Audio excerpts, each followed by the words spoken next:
हैं हमारा morning prime time. आज सुबह आपके साथ मैं हूं मीनाक्षी कंडवाल। तो आज की सबसे बड़ी खबर यही है कि एक तरफ बजट सत्र की शुरुआत हो रही है, अब से 1 घंटे बाद शुरुआत होगी, लेकिन इस बीच विपक्षी दलों ने ये कहा है कि वो राष्ट्रपति के अभिभाषण का बहिष्कार करेंगे।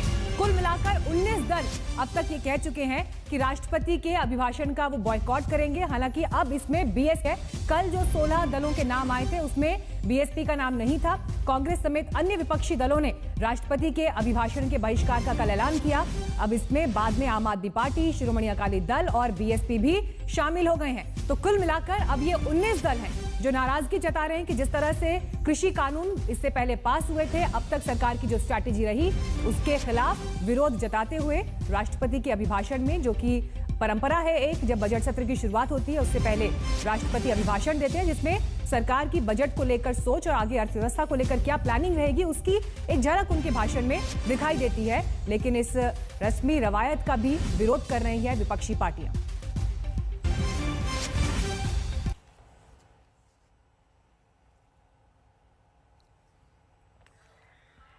मुझे लगता है कि राष्ट्रपति का जो भाषण होता है वो सरकार के द्वारा लिखा गया भाषण होता है, तो इसलिए उसमें इन 3 काले कानूनों की तारीफ भी निश्चित रूप से सरकार करेगी और महामहिम राष्ट्रपति जी से उसको पढ़वाएगी। हम लोग आम आदमी पार्टी की ओर से इन तीनों काले कानूनों का विरोध करते रहे हैं और आगे भी करते रहेंगे। इसलिए महामहिम राष्ट्रपति के अभिभाषण का आम आदमी पार्टी बहिष्कार करेगी। There is a forum to discuss.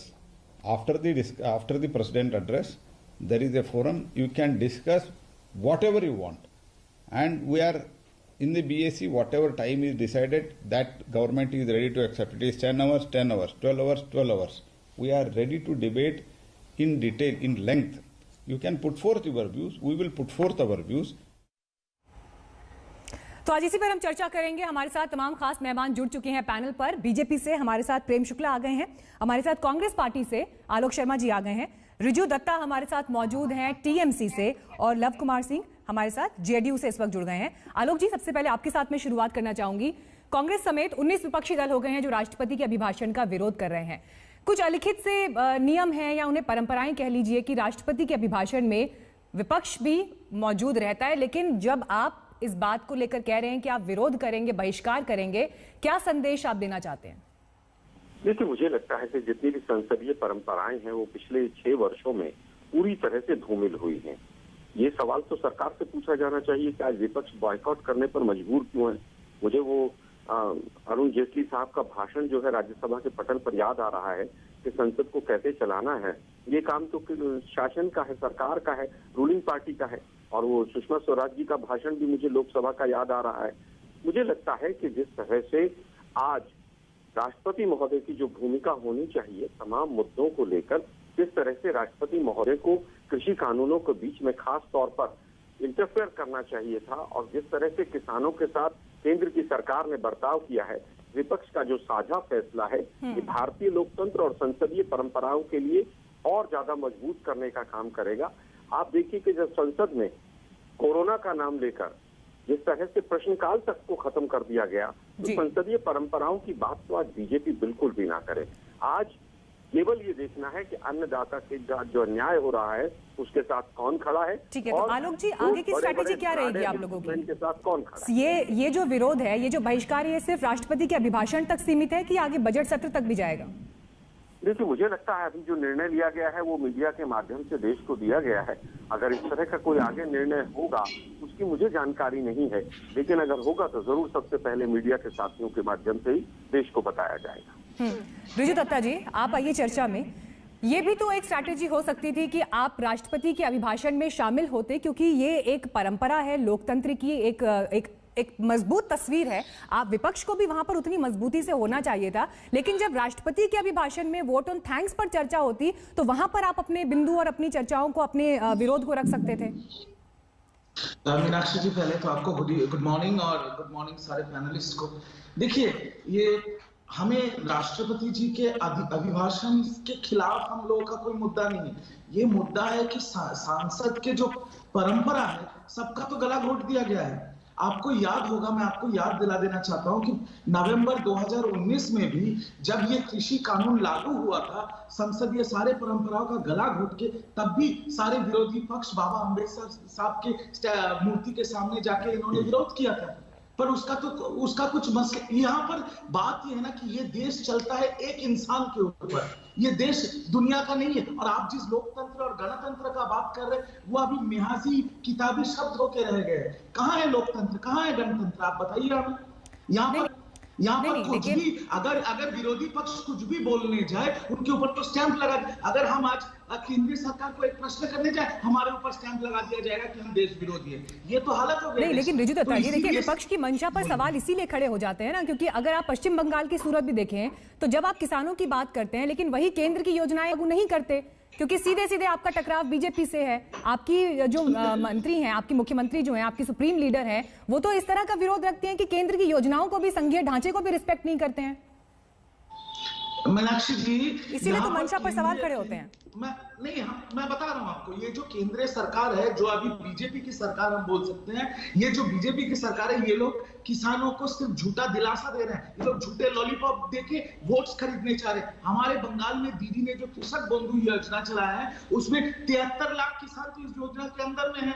उनको 2 लाख रुपए का लाइफ इंश्योरेंस भी मिल रहा है, उनको 5,000 रुपए एकड़ के हिसाब से मिल रहा है। और पीएम किसान योजना में 27 लाख किसान को उससे सुविधा मिलेगी। यहाँ पर तो 73 लाख किसान ऑलरेडी हमारे बंगाल में है। हमारे जो स्टेट के टीएमसी का स्टैंड क्या है? ये जो विरोध है, ये बहिष्कार सिर्फ राष्ट्रपति के अभिभाषण तक रहेगा या आगे बजट सत्र में भी जाएगा? क्या स्टैंड है आप लोगों का? हमारा स्टैंड ये है कि हम ये जो 3 काले किसान कानून, किसान विरोधी कानून है, हम इसके खिलाफ हैं, हम किसान के साथ हैं। और जब तक केंद्रीय सरकार और बीजेपी सरकार ये कानून वापस नहीं ले लेता, हम लोग किसान के साथ रहेंगे। और जितना विरोध करना चाहिए, हम लोग सारे ऑपोजिशन साथ मिलकर करेंगे। प्रेम शुक्ला जी, ये बड़ी चुनौती तो अब सरकार के लिए भी है। कृषि कानून को लेकर जो विरोध सड़क पर दिखाई दिया, और अब जब बजट सत्र आ रहा है, जहां पर अर्थव्यवस्था को लेकर एक मजबूत चर्चा होनी चाहिए, गंभीर चर्चा होनी चाहिए, क्या बजट सत्र की कीमत पर कृषि कानूनों पर चर्चा होगी? देखिए, जिस तरह से यहाँ भारत के विपक्ष का विरोध के लिए विरोध करने का जो संवैधानिक अधिकार है, उसका भी हम सम्मान करते हैं। इनको चर्चा तो करनी नहीं है। किसान बिल पर आज तक कांग्रेस बिंदुवार चर्चा करने के लिए तैयार हुई क्या? संसद ये पवित्र सदन था, जहां पर अगर उनको चर्चा ही करनी थी तो बिंदुवार चर्चा कर सकते हैं, लेकिन चर्चा करने की उनमें शक्ति ही नहीं है। कांग्रेस के जो शीर्ष नेतृत्व है, वो तो जो महत्वपूर्ण विधेयक होते हैं उसमें चर्चा के समय इटली भाग जाता है। पिछली बार संसद के अधिवेशन के समय कांग्रेस का नेतृत्व कहां था? इटली भाग गया था। तो जिसको भारत की संसदीय परंपराओं में आस्था ही नहीं हो, जो तानाशाही, लेकिन यही आरोप तो सर वो आपके ऊपर लगाते हैं ना। यही आरोप तो वो आपके ऊपर लगा रहे हैं कि राज्यसभा में आपने भी तो ध्वनि मत से जो है पास करा दिया कानून। उस पर जो चर्चा होनी चाहिए थी संसद के अंदर, वो नहीं हुई। हम तो चर्चा नहीं, वो तो चर्चा करने के लिए हम तैयार ही थे। ध्वनिमत से पारित होने वाला पहला विधेयक है क्या संसदीय इतिहास में भारत के? ध्वनिमत से पारित होने वाला, या कांग्रेस के कार्यकाल में कभी ध्वनिमत से कोई विधेयक नहीं पारित हुआ है क्या? अध्यादेश कोरोना काल में आया सर, अध्यादेश तो हमेशा कोरोना काल नहीं। अध्यादेश जो है, जब संसदीय सत्र नहीं होता है तो अध्यादेश आते कोई पहली बार आया क्या इस तरह का अध्यादेश? जब संसद जो का सत्र आहूत नहीं होता है, ऐसे समय में आवश्यक जो कानून है उनको अध्यादेश के स्वरूप में लाया जाता है। ये तो डॉक्टर बाबा साहब आम्बेडकर ने संवैधानिक शक्तियां जो संसद को और सरकार को दी है, उसमें स्पष्टता से इसका उल्लेख है। तो क्या पंडित जवाहरलाल नेहरू से लेकर उनके कार्यकाल से लेकर डॉक्टर मनमोहन सिंह के कार्यकाल तक कभी कोई अध्यादेश जो है वो कांग्रेस की सरकार ने नहीं लाया था क्या? राहुल गांधी जरा पढ़ ले अपना संसदीय इतिहास, अपने नाना के जमाने से लेकर अपने माता जी के कार्यकाल में, उनकी रिमोट से जब सरकार चलती थी, जब वो बिलों को फाड़कर फेंक दिया करते थे, बच्चों का खिलौना लोकतंत्र को समझते थे, भारत की कैबिनेट का सम्मान नहीं करते थे, भारत का प्रधानमंत्री। ठीक है, आलोक जी इस पर रिस्पॉन्ड करिए फटाफट। प्रेम शुक्ला जी ये आरोप लगा रहे हैं विपक्ष पर भी कि आप लोग चर्चा से भाग जाते हैं, आप लोग चर्चा में हिस्सा ही नहीं बनते हैं। बहिष्कार ये सिर्फ आपके विरोध का एक सांकेतिक तरीका है, वहीं तक आप लोग सिमट जाते हैं। मीनाक्षी जी, एनडीए की जो सरकार आई पिछले 5 वर्ष, सबसे ज्यादा पार्लियामेंट्री आवर्स काम हुआ है उसके अंदर। शायद प्रेम भाई को पता नहीं है, रिकॉर्ड जरा चेक कर लें। यूपी 1 और यूपी 2 में इन्होंने संसद को नहीं चलने दिया, लेकिन हमने, चाहे वो एफडीआई वाला बिल हो, चाहे जीएसटी वाला बिल हो, जहां हम समर्थन दे सकते थे हमने समर्थन दिया। उसके बाद इन्होंने कहा कि साहब वो बिल जो है वो ऑर्डिनेंस से तो बार बार आते रहे। एग्रीकल्चर पे 4 बिल आए हैं इस सरकार के, 3 ऑर्डिनेंस आए लैंड एक्विजिशन बिल पर 2014-2015 में, हर 6-6 महीने के बाद, और एक 5 जून को कौन सा बिल आया जिस समय पर कोरोना है और इतना इंपॉर्टेंट बिल है। आज तक कोई ऐसा बिल नहीं आया जो ध्वनि मत से पास हुआ हो या ऑर्डिनेंस से आया हो और उसके बाद ध्वनि मत से पास हुआ हो जो सेलेक्ट कमेटी को ना गया हो। इन्होंने 4 बिल कभी सेलेक्ट कमेटी को नहीं भेजे। ध्वनि मत से पास इसलिए किया क्योंकि राज्यसभा में बहुमत नहीं था। पहले जो ध्वनि मत से पास हुए हैं उनमें हमेशा उस सरकार की, चाहे वो अटल बिहारी वाजपेयी जी की बात रही हो, उसमें सर्वसम्मति से ध्वनि मत से पास हुआ है। मुझे लगता है कि ये सरकार पूरी तरह से लोकतंत्र को कुचलना चाहती है। आज देख लिया ना, 2 बार दंगे दिल्ली के अंदर हो जाते हैं, चीन कब्जा करके बैठ जाता है, और पिछला पार्लियामेंट सेशन इन्होंने गायब कर दिया। कौन इटली चला गया, कौन कहां चला गया, भाई बाकी सांसद तो सब यहीं रहते थे। और कौन नहीं, राहुल गांधी चले गए थे। पिछला जो सेशन था, सोनिया गांधी, राहुल गांधी भाग गए थे। पूर्ण सेशन वो आप लोगों ने क्यों कैंसिल कर दिया? हैदराबाद में रोड शो हो सकता है, बंगाल में चुनाव लड़ा जा सकता है, आप बिहार में जाकर रैलियां कर सकते हैं, सब कुछ हो सकता है। पार्लियामेंट का सेशन क्यों बंद किया? ताकि सवाल ना पूछे जाए चीन के ऊपर, ताकि सवाल ना पूछे जाए कृषि कानूनों के ऊपर। बड़ी खबर इस वक्त है, थोड़ी देर में प्रधानमंत्री नरेंद्र मोदी भी पहुंचने वाले हैं संसद। हम संसद का रुख भी करेंगे। आलोक जी, 1 सेकंड रोक रही हूँ आपको। लव कुमार जी, एक रिएक्शन आप भी यहाँ पर दे दीजिए। बजट सत्र की कीमत पर क्या आप कृषि कानून पर चर्चा होगी?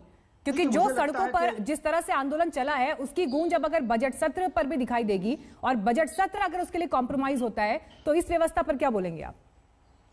देखिए, ये तो मानसिक दिवालियापन का द्योतक है विपक्ष का। मैं राष्ट्रपति एक संवैधानिक पद है, इसमें चर्चा में भाग लेना चाहिए था, राष्ट्रपति का अभिभाषण को सुन लेना चाहिए था, और उसके बाद जो चर्चा होती चर्चा करते। ये तो पहले ही से मैदान छोड़कर भाग जाना और फिर कहना कि चर्चा नहीं करती है एनडीए सरकार, तो ये एक गलत इल्जाम है। और जहां तक बात है बजट सत्र का, तो बजट बहुत जरूरी सत्र होता है, और हर समय अभिभाषण 1950 से लेकर इनकी भी सरकारें आई गई हैं, सरकारें आते जाते रहती है, लेकिन इस तरह की अगर परंपरा बन गई तो आने वाले समय में ये भारत के लोकतंत्र के लिए बहुत बड़ा खतरा साबित होगा कि राष्ट्रपति जैसे संवैधानिक पद को, जो निष्पक्ष पद है, उसका भी बहिष्कार अगर विपक्षी पार्टियां करेगी, तो मुझे नहीं लगता है कि ये इनके कौन कहता है कि निष्पक्ष पद है? मैं बीच में नहीं टोकता। ठीक है, चलिए आलोक जी इस पर जवाब देंगे, रजू दत्ता भी बोलेंगे। एक ब्रेक के लिए मुझे यहाँ पर रुकना पड़ रहा है, फौरन हम लौट रहे हैं। प्रधानमंत्री थोड़ी देर में पहुंचने वाले हैं संसद, क्या कहते हैं वो इस दौरान, ये भी इस पर भी नजर बनी रहेगी। फौरन लौट रहे हैं। चर्चा इस बात पर हो रही है कि बजट सत्र इस बार कैसे चलेगा, क्योंकि विपक्षी दल ये कह चुके हैं कि वो राष्ट्रपति के अभिभाषण का बहिष्कार करेंगे, लेकिन ये बहिष्कार क्या अभिभाषण तक सीमित रहता है या बजट सत्र में भी इसकी गूंज दिखाई देती है? और थोड़ी ही देर में प्रधानमंत्री नरेंद्र मोदी संसद पहुंचने वाले हैं, इस दौरान वो क्या कहते हैं, क्योंकि ये भी एक रस्म है कि जब प्रधानमंत्री सत्र की शुरुआत से पहले, यानी पहले दिन जब संसद पहुंचते हैं, तो वो जो बात उस समय मीडिया से कहते हैं वो जरूर ये झलक देते हैं कि सरकार अब आगे इस सत्र पर किस तरह से आगे बढ़ेगी। और बजट की जब बात है तो ऐसे में देश की अर्थव्यवस्था का क्या रोड मैप रहेगा, इस पर पूरे देश की निगाहें हैं। विकास से लेकर रोजगार के अवसर, इनको लेकर सरकार की क्या तैयारी है, क्या प्लानिंग है। लेकिन इस बीच अब सवाल यही कि किसानों का जो आंदोलन रहा कृषि कानूनों के खिलाफ, उसके साये के अंदर क्योंकि बजट सत्र हो रहा है, तो अब बजट सत्र की सूरत क्या रहती है। तमाम खास मेहमान हमारे साथ बने हुए हैं चर्चा में। प्रेम शुक्ला जी, सवाल यह है कि जो आंदोलन 2 महीने चला, 26 जनवरी को जो कूच हुआ, सरकार भी बातचीत कर चुकी थी, कई प्रस्ताव दे चुकी थी, लेकिन अब जो ये लड़ाई है, क्या ये लड़ाई अब राकेश टिकैत वर्सेस सरकार हो गई है, जहां आपके सामने चुनौती ये है कि या तो आप राकेश टिकैत को मना लें या उनको हटा लें? देखिए, राकेश टिकैत का संकट है कि टिकैत अपनी बातों पर टिकता ही नहीं है। आदरणीय टिकैत जी कुछ दिन पहले कह रहे थे कि पुलिस का हम बक्कल उखाड़ के फेंक देंगे, फिर कल अब रोने लगे वो। नरेश टिकैत जी ने कहा कि हम आंदोलन वापस लेते हैं, फिर वो खाप पंचायत करने लगे। और लगातार देखिए, भारतीय जनता पार्टी के नेतृत्व वाली सरकार ने हमेशा से किसानों के कल्याण की नीतियां बनाई हैं और किसानों के प्रति जो है उदारतापूर्ण व्यवहार रखा है। आप देख रहे हैं 11 चक्रों की वार्ता हुई और लगातार बिंदुवार हम किसानों के अधिनियम पर बात करने के लिए तैयार रहे, और 18 महीने तक जो है किसानों के इस कानून को स्थगित करके उनसे बिंदुवार चर्चा कि आपके क्या प्रस्ताव है, आपके प्रस्तावों को समाहित करके किसानों का कल्याण करें। आपको ध्यान है, कभी आपको तो पता ही है कि कैबिनेट कोई कानून पास करता था, राहुल गांधी फाड़ कर फेंक देते थे। अलोकतांत्रिक व्यवस्था वो थी। लोकतांत्रिक व्यवस्था ये है कि संसदीय परंपरा का जो बातचीत हुई सरकार के साथ जितने दौर की भी वो बातचीत बन नहीं पाई, किसान कन्विंस नहीं हो पाए। मेरा सवाल आपसे ये है कि जो प्रस्ताव सरकार ने आखिरी बार दिया था, क्योंकि आज भी जब आप ये चर्चा कर रहे हैं यहाँ पैनल पर बैठ के, तो बहुत सारे किसान इस वक्त बड़ी उम्मीदों से सुन रहे होंगे, तो जो प्रस्ताव सरकार ने दिया था कि 18 महीने कानून को टाल देंगे क्योंकि परिस्थितियां बदल गई हैं उसके बाद, 26 जनवरी के बाद खासतौर पर, क्या सरकार का ये प्रस्ताव अब भी बरकरार रहेगा? सरकार तो हमेशा से जो है एक वार्ता के माध्यम से किसानों के कल्याण का कोई भी प्रस्ताव किसानों के तरफ से आए उसको स्वीकारने की सरकार की तैयारी रहती। देखिए, इस कानून को लेकर 90% जो किसान संगठन और किसान है वो समर्थन में है, 10% उसमें से भी कुछ जो है जिन्होंने अराजक तत्वों को प्रश्रय दे रखा था और किस तरह से गणतंत्र दिवस के समय उन्होंने जो है नंगा नाच किया, आपको आवश्यकता ही नहीं थी जिस तरह से राकेश टिकैत या योगेंद्र यादव, ठीक है, वो बात तो चलिए इन्वेस्टिगेशन के उस पर इन्वेस्टिगेशन हो रहा है। सर, मेरा सवाल आपसे ये है कि क्या 18 महीने कानून टलेगा? जो प्रस्ताव कृषि मंत्री ने जो आखिरी प्रस्ताव दिया था, जिसके बाद बात डिरेल भी हुई थोड़ी, जो किसानों ने मानने से इनकार कर दिया, क्या वो प्रस्ताव कायम रहेगा अब भी इन परिस्थितियों में? सरकार ने भी प्रस्ताव वापस नहीं लिया है। सरकार का प्रस्ताव किसान यूनियनों को इसको स्वीकारना है, सरकार का प्रस्ताव तो कायम है। ठीक है, आलोक जी बोलिए। देखिए, मुझे लगता है कि जो बिल संसद पास कर देती है उसको सरकार अपनी मर्जी से 18 महीने के लिए वापस नहीं ले सकती। ये शायद प्रेम भाई को पता ही नहीं है अभी इस बात का, पहली चीज। दूसरी चीज, अभी तो ये पहले नहीं वापस नहीं, वो प्रस्ताव ये था कि रोक लगाएंगे 18 महीने के लिए। रोक लगाने का भी रोक सरकार नहीं लगा सकती, या तो सुप्रीम कोर्ट लगा सकता है किसी पर, या फिर पार्लियामेंट के द्वारा पास किया गया बिल है तो पार्लियामेंट लगाएगी उसके अंदर, या पार्लियामेंट में वापस ले जाकर पार्लियामेंट से कराना पड़ेगा। इन्होंने पराली और बिजली के ऊपर कहा कि हमारी सहमति हो गई, आज तक कोई एडमिनिस्ट्रेटिव ऑर्डर नहीं आया मीनाक्षी जी, किसानों को कहीं तसल्ली मिलती, लेकिन इस साथ खड़े हैं किसानों पे, लाठी चलवाएंगे, पानी, उनको टुकड़े टुकड़े गैंग खालिस्तानी सब कुछ कहेंगे, लेकिन इस साथ खड़े हुए हैं। 200, 250, 300 लोग किसानों पर गोलियां चलाने का आपका रिकॉर्ड है साहब, जिनमें से 20 नहीं, लेकिन आलोक जी यही आरोप तो विपक्ष के ऊपर भी लग रहे हैं ना।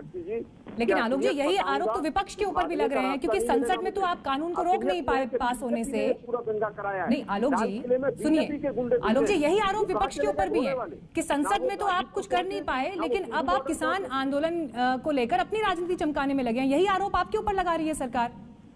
क्योंकि मुझे लगता है सरकार है, मुझे लगता है कि अभी सीधा सरकार को चाहिए कि नवाज शरीफ और जिनपिंग पर दोनों पर FIR कर दे, दोनों जिम्मेदार हैं, एक प्रधानमंत्री एक गृह मंत्री, क्योंकि हमारे राहुल गांधी थोड़े लड़ने के लिए बने। किसान आंदोलन पर बात करते हैं, बजट पर बात करते हैं ना, हम इधर उधर के मुद्दों में क्यों बातचीत को क्यों हम डिरेल कर देते हैं? कोई चिंता नहीं। ठीक है, रिजु दत्ता आपका कमेंट। मंत्री एक साल में दो मैं सिर्फ आलोक जी एक सेकंड, देखिए मैं TMC पार्टी की तरफ से हूँ और TMC पार्टी की तरफ से मैं जो बातें कह रहा हूँ, पहला चीज तो हम किसी भी तरह का हिंसा या अराजकता का सपोर्ट नहीं करते हैं। दूसरी चीज, मैं आपके चैनल के माध्यम से दिल्ली पुलिस को सल्यूट बोलना चाहता हूं कि उन्होंने जिस तरह का संयम दिखाया है प्रजातंत्र दिवस के दिन पे जो हंगामा हुआ था उसको लेके।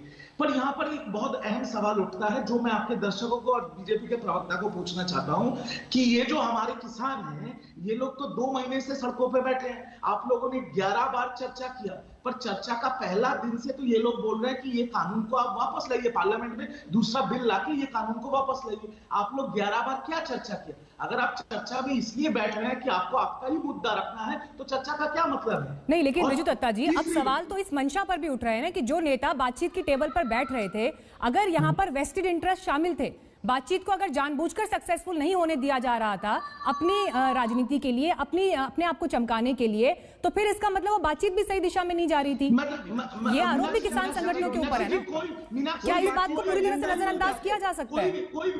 जितने गंभीर आरोप लगे हैं, जो तस्वीर 26 जनवरी के दिन दिखाई दी, क्या आपको लगता है कि वो पूरी तरह से वैसा ही दिखाया जा रहा था जैसा कि बयानों में नजर आता है? देखिए मीनाक्षी जी, कोई भी ये जो चर्चे पे कोई भी चाहे किसी भी इंटरेस्ट को लेके पहले दिन से तो मुद्दा एक ही है कि ये काले कानून आप वापस लें, और तो कोई मुद्दा था ही नहीं। तो कौन वेस्टेड में जा रहा है? हम लोग तो बोल रहे हैं हम हिंसा ना अराजकता का सपोर्ट करते हैं, पर आपको ये चीज सोचना पड़ेगा कि मीनाक्षी जी, हमारे जो गृह मंत्री है उनके घर से एग्जैक्टली 80 मिनट की दूरी पे सिंघू बॉर्डर है। वो तो एक बार भी वहां जाके किसानों से बात नहीं किया। वो आ जाते हैं बंगाल में रैली करने और किसान के घर पे खाना खाने। अरे सर, मंत्री बात कर रहे हैं ना, ये तो कृषि मंत्री वो मंत्री का तो नरेंद्र सिंह तोमर बैठ रहे हैं बैठक में। उसके अलावा पीयूष गोयल बैठे हैं, जो संगठन ऑथोराइज है किसानों की तरफ से, जो 40 संगठन आए हैं उनके प्रतिनिधि वहां बैठे हैं। आप क्या चाह रहे हैं कि सीधे गृह मंत्री हर बैठक में बैठेंगे?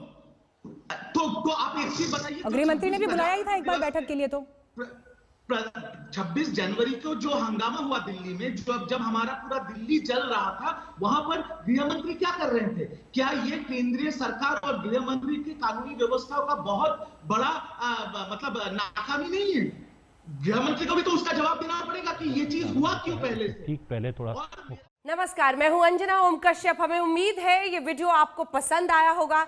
लेटेस्ट खबरों के लिए यूं ही देखते रहिए आज तक, और इस वीडियो के पसंद आने पर लाइक, शेयर एंड सब्सक्राइब करना ना भूलें।